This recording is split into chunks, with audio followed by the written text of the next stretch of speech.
Bien, amigos, seguimos en Redes y Poder. A usted que le gusta la comunicación, a usted que le gustan los debates, a usted que le puede gustar o puede estar preocupado por su marca personal, usted que puede querer intervenir o incursionar en el mundo de la política o que considera que es importante tener una buena imagen en general, ¿no es cierto? Y poder desempeñarse en los medios diversos con soltura, pero también con elocuencia. Entonces, esta conversación que viene a continuación le va a ser muy útil y muy interesante. Le recomiendo que la siga con atención. No tenemos siempre un consultor como el que va a estar con nosotros en estos minutos para conversar. Él es Santiago Martínez. Le leo un poquito el currículum para que usted sepa quién es Santiago Martínez y después entramos a la conversación que le va, estoy seguro, ser motivadora. Bueno, él es consultor político, es media trainer internacional, abogado y campeón nacional de debates. Dirigió y asesoró a varias campañas en España y Latinoamérica. Tiene un máster en marketing, en comunicación y estrategia política del Instituto de Ciencias Políticas y Sociales de la Universidad de Santiago de Compostela. Adscrito a la Universidad Autónoma de Barcelona, imparte clases de comunicación política y empresarial en algunos de los máster más prestigiosos en diferentes universidades del del mundo y también, por supuesto, aquí en el Perú. Santiago, gracias por acompañarnos. Gracias a vosotros por invitarme una vez más. Muchas gracias. Hay un tema que quizá está de moda y es esto de la marca personal, del branding personal. Cómo las personas, no necesariamente jóvenes, inclusive a veces los más mayores, desean o necesitan o quieren mejorar su branding personal. Sienten que las redes sociales, sienten que el mundo de la tecnología los ha sacado un poco del track, un poco de la realidad, un poco de la vitrina y se han quedado simplemente conectados a su red de contactos antigua, digamos, ¿no es cierto? Y no están presentes en el debate de los medios o en las redes sociales. Entonces, el branding o la marca personal es un tema del que se habla mucho y se dice, bueno, pero ¿cómo hago? ¿Por dónde comenzar? A ver. Bien, lo primero, puntualizar que no solo tenemos que quedarnos con el tema de las redes sociales, que es un elemento muy importante en el desarrollo de la marca personal hoy en día, ¿no? En pleno siglo XXI, cuando hablamos de sociedad de la información y de la comunicación, las personas tenemos que saber informar y comunicar, ¿no? Pero lo que hay que decir es que más bien el concepto del mercado laboral ha cambiado. En el siglo XX, nuestros padres, por ejemplo, su mentalidad y el mercado laboral era más de buscar la estabilidad y entrar en una empresa, promocionar dentro de la empresa, trabajar durante 25 a 30 años y retirarte. Digamos que las empresas buscaban empleados. Hoy en día, en el siglo XXI, ahora que se habla tanto del modernismo líquido, ¿no? Falleció hace poco el pensador, el filósofo que acuñó este concepto del modernismo líquido. Ahora que hablamos también de economía líquida, las empresas también son líquidas y el mercado laboral es líquido. Es decir, las empresas buscan personas empleables, no gente que vaya a estar toda la vida trabajando en una empresa, sino que se puedan adaptar a proyectos y a sinergias concretas que van a durar 4, 5, 6 o 7 años, como así demuestra en la media de duración de los empleos de las personas que ahora están cumpliendo 36, 37, 38 años.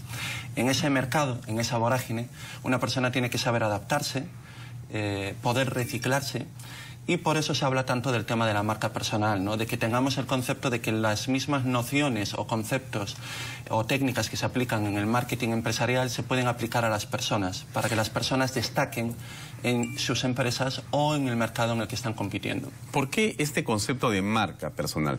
La gente dirá, mira, basta con que yo vaya a una universidad, tengo mi título universitario, de repente una especialización, una maestría, ya estoy hecho. ¿Qué cosa es la marca personal? ¿Por qué se habla de esta manera y no se dice, oye, es bien tu currículum, envíalo y ya está? Pero es que precisamente el ejemplo que pones es el de la fábrica de clones.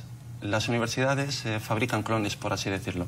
El sistema que tenemos actualmente de educación y de formación de nuestros jóvenes hace que generemos personas que salen clonadas para el mercado laboral. Pero es curioso que eso es una paradoja, porque si concebimos a las personas como, por ejemplo, una botella de agua natural en un supermercado, si pasamos por el pasillo donde están las estanterías con las botellas de agua natural, todas las botellas cristalinas y transparentes, nunca vamos a reparar seguramente en esa marca, salvo que vayamos a comprar el agua natural. Ahora imaginemos que una marca o una empresa embotella su agua de color azul. Eso llamará la atención. Lo que quiero decir es que con la marca personal lo que se busca es destacar. Toda persona siempre tiene en su existencia, en su vivencia, en su forma de ser, en la pasión que le pongan las cosas, en sus aficiones o incluso su formación, elementos que le hacen o le pueden hacer destacar o diferenciarse de sus competidores. Es decir, buscar el color azul de esa botella para que la gente te vea en la estantería del supermercado donde estás compitiendo con tus compañeros por un ascenso dentro de una empresa, o si eres freelance por los mismos clientes dentro de un sector o rubro. Ahora, ahí entonces está el reto de cada persona de poder descubrir qué parte de su espíritu, de su pensamiento, es ese color azul. Sí. Y entonces, ¿cómo lo pones y lo expones? ¿No es cierto? ¿Cómo lo puedes colocar en el mercado? Ahí es muy importante la parte de la comunicación. Cuando hablamos de personal branding, hablamos de que esa persona tiene que ser auténtica. Evidentemente tú tienes que demostrar y ser algo que eres, no puedes aparentar ser lo que no eres. Y eso tienes que hacerlo además de manera consistente. Pero sobre todo tú tienes que mostrarlo y demostrarlo. Tú puedes tener en esencia o en potencia unas grandes capacidades o habilidades para entrar en un determinado mercado o ser una persona influyente en una empresa. Se suele decir que el 20% de los empleados en una empresa, en una organización, generan el 80% del valor total de esa empresa.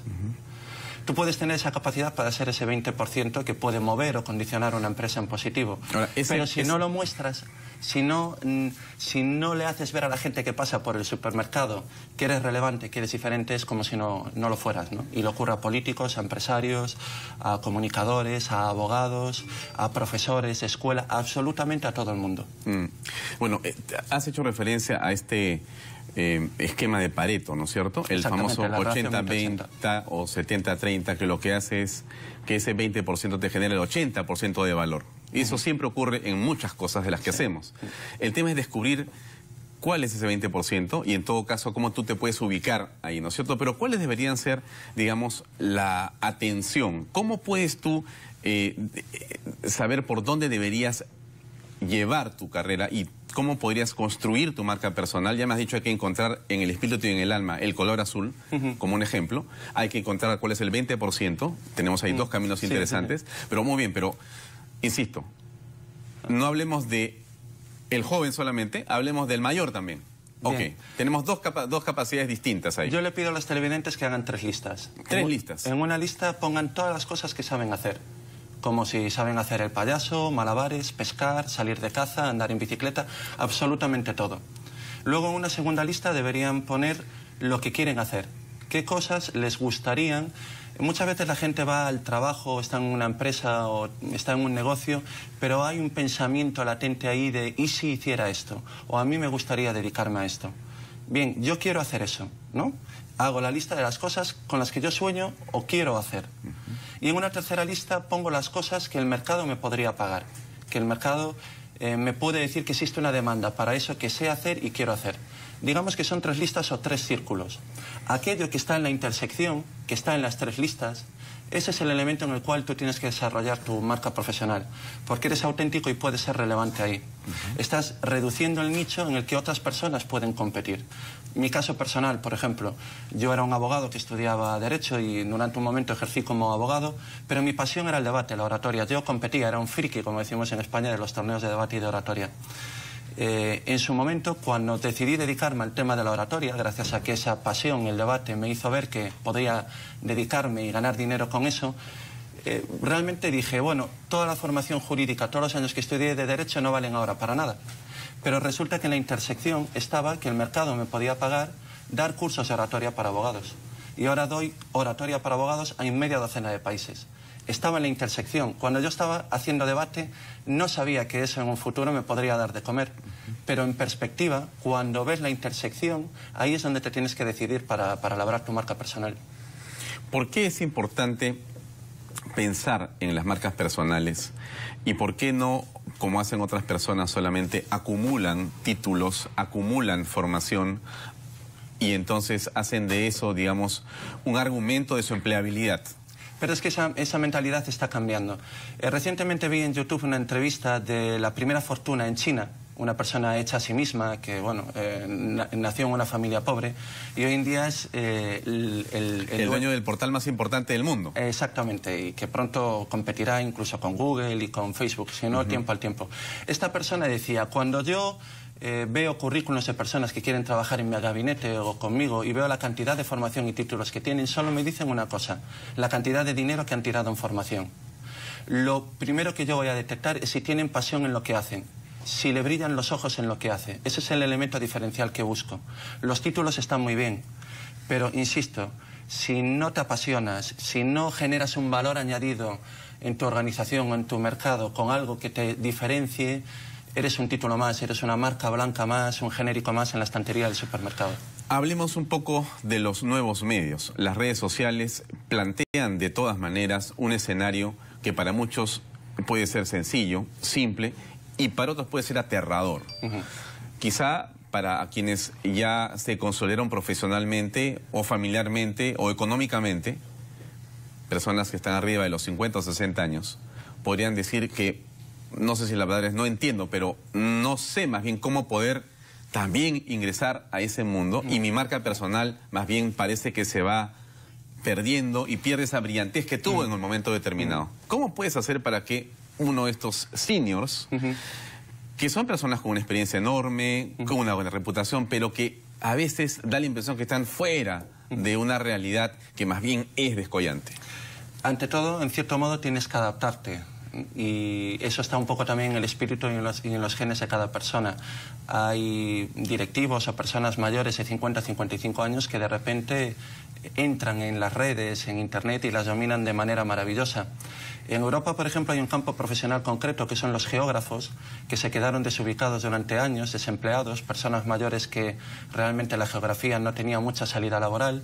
Y resulta que con las nuevas tecnologías, con el tema de la geolocalización y la georreferenciación del comportamiento, de los hábitos de consumo de las personas a través de redes sociales, empezaron a encontrar un nicho de mercado interesante. Resulta que los geógrafos, al poder trabajar en 3 dimensiones, tienen una ventaja competitiva con, por ejemplo, informáticos, a la hora de poner en un mapa un nicho de mercado, un segmento, un target, un público objetivo para un político. Se requiere un cierto elemento de adaptación y de que el contexto también te ayude. Pero no olvidemos que estas personas tienen una gran experiencia y han hecho seguramente una gran cantidad de cosas en toda su vida que le aporten algún elemento que pueda serles útil para el resto de su futuro profesional. ¿Y cuáles son los peligros para desarrollar la marca personal? Muchas personas, bueno, ven también en las redes sociales un terror, un pavor. Aparecen sus nombres, aparecen sus fotografías, y la gente puede sentir preocupación suprema por lo que está pasando ahí. Yo siempre digo lo mismo, y por ejemplo la semana que viene que estaré en EDIRCOM delante de directores de comunicación, que son personas que tienen ese pensamiento de, por ejemplo, en redes sociales tener perfil personal o perfil profesional, o que el político tenga un perfil oficial y un perfil personal. Yo estoy cansado de decir que es como ponerle puertas al campo. Es decir, hoy en día un elemento muy importante, por ejemplo, de la marca personal, para que las personas lideren, confíes, para que la manada o la tribu o el rebaño, sociológicamente hablando, pueda confiar en un líder, es que lo vean como alguien auténtico. Las redes sociales imprimen esa autenticidad. Evidentemente hay un menoscabo de nuestra intimidad, pero es que ese es el futuro. La gente tiene que ver cómo eres personalmente, cómo eres profesionalmente, porque cuando hablamos de marca personal, o los políticos del siglo XXI están votando, están contratando, están confiando en Santiago Martínez, en Pedro Suárez o Jorge Meléndez, Sociedad Anónima, es decir, el 100% de lo que es en lo personal y en lo profesional. Bueno, entonces ahí la autenticidad termina siendo un elemento que puede ser devastador. Que también hay que saber dominar, evidentemente, porque se te puede volver en contra, ¿no? Claro, pero hay personas que no tienen por qué tener tampoco, digamos, las habilidades para poder manejar esa autenticidad, ¿no? Y más bien sienten aversión y sienten temor, ¿no? Muchos dicen, ¿cómo me meto? ¿Por dónde entro? ¿Cómo hago? Bien, si realmente ya tienen una versión dura o fuerte, yo lo que les recomiendo es que vayan poco a poco, que vayan probando, que no tengan esa visión negativa que en principio pueden tener. Pero también es muy lógico que cada cual quiera respetar su grado de intimidad, y tampoco tiene nada malo. Es una cuestión de que cada uno ponga las cartas sobre la mesa en función de las herramientas y los objetivos que quiere profesionalmente. Y ahí entramos pues al campo de la política, que es tan interesante, tan apasionante, tan importante que los ciudadanos lo puedan puedan ver y las perspectivas que se abren para las marcas personales. Las personas, los ciudadanos que quieren entrar a la política deben construir una marca personal para poder, bueno, justamente generar confianza en los electores o en las personas que quieren influenciar. Hablemos de algunos ejemplos interesantes para mirar qué fue lo que pasó con ellos. Bueno, Obama sale del escenario político hoy, ingresa al escenario de la historia en los Estados Unidos. Exacto. Un presidente realmente interesantísimo en términos de la imagen que logró. Discutimos seguramente la parte de sus políticas públicas, ese es otro tema, pero en cuanto a la imagen es un hombre que se manejó casi de manera impecable, sí, ¿no es cierto?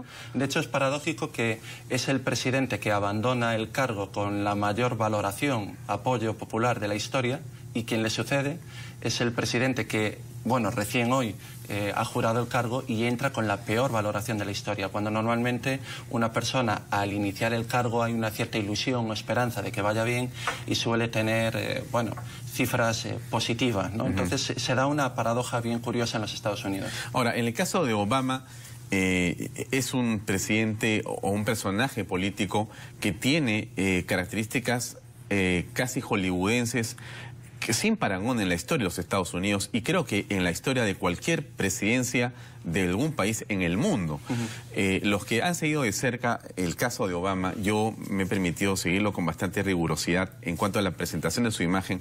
Ya al final era un showman en la Casa Blanca, haciendo videos casi todos los días de diversos tipos de cosas. O sea, era realmente muy interesante ver a Obama. Ahora, llegamos a Donald Trump. Y Trump es un producto también del branding y de la marca personal. ¿Por qué? Sí, yo opino que es un producto del personal branding porque fue una persona pionera al final de los años 80 en darse cuenta que cuando él salía en las revistas y en los celuloides sobre sus affairs con su mujer y sus novias, él se dio cuenta que la presencia mediática le generaba un retorno en cuanto a su posicionamiento de su nombre. Eso incluso le generaba beneficios. Y llegó un momento en que realmente su negocio no era tanto el inmobiliario, sino el ponerle nombre a edificios que otros construían y él cedía el nombre a la Trump Tower a cambio de un royalty. Es un ejemplo de en los años 90 de cómo se ha ido labrando una marca personal hasta el punto de convertirse en el presidente de la primera potencia mundial. Si vemos el progreso de su marca personal a continuo desde un inicio hasta el día de hoy, es muy interesante ver cómo ha tenido ese olfato para adaptarse constantemente y aprovechar bien el contexto, incluso cuando parecía que los adversarios eran más fuertes que él o incluso el contexto, varias quiebras económicas que él tuvo. Ahora, pero tiene también un rechazo importante, notable. Tú has señalado con claridad ahora que uno se va en olor de multitud y uno entra en olor de críticas. Sí. Hay en este momento en Nueva York, cerca de justamente el Trump Tower, un grupo de personas mayoritario que están haciendo una protesta muy fuerte. Lo ha habido toda la tarde en Washington y en otras ciudades de los Estados Unidos de una manera como nunca se ha visto en la historia justamente de ese país. Es una persona que evidentemente polariza mucho. O se le quiere o se le odia. Y parte de su éxito también se ha basado en el hecho de que quien le quería no lo manifestaba tanto públicamente. En comunicación es una de las cuestiones que se suele hablar, de la teoría de la espiral del silencio. Yo no manifiesto que apoyo a alguien o que voy a votar a esa persona porque la presión social me cohíbe el expresarme de esa manera, porque no es políticamente correcto que yo lo diga, pero en el fondo esa motivación o intención de voto hacia esa persona está y no se supo calcular, pero él supo administrarla brillantemente durante la campaña. Yo soy el primero que me sorprendió la victoria de Donald Trump. Lo digo, al día siguiente hubo muchos que se quisieron poner la medallita en plan de que habían advertido que Donald Trump había ganado porque simplemente habían dicho, ojo que puede ganar Donald Trump. Pero bueno, es como tirar una moneda y decir que puede salir cara o salir cruz. Realmente Donald Trump lo tenía todo en contra, el partido, el contexto, los medios, la inversión publicitaria. Y ganó, bueno, incluso perdiendo 2 millones de votos de diferencia en voto popular con Hillary Clinton. Y eso explica un poco lo que tú dices, ¿no? La crítica que empieza a haber en las calles, porque la gente no se cree que realmente una persona así llega a presidente. No ha jurado el cargo y ya censura a un periodista de la CNN. Y hoy el discurso que dio para quien creía que el cargo le iba a suavizar, el discurso que dio hoy es totalmente una declaración de intenciones para quien quiera abrir los ojos y escucharle. Muy bien. Santiago, muy amable. Gracias por tu presencia esta noche. Estoy seguro que los amigos de Redes y Poder han disfrutado de esta entrevista. Gracias por acompañarnos. Gracias a vosotros, muchas gracias. Bien, amigos, es viernes. Los viernes nos despedimos hasta el próximo lunes, como siempre. Yo siempre les recomiendo a todos los que desean, por supuesto, ir el domingo a misa. Siempre es bueno la oración para reconfortar y para poder avanzar. Gracias por acompañarnos.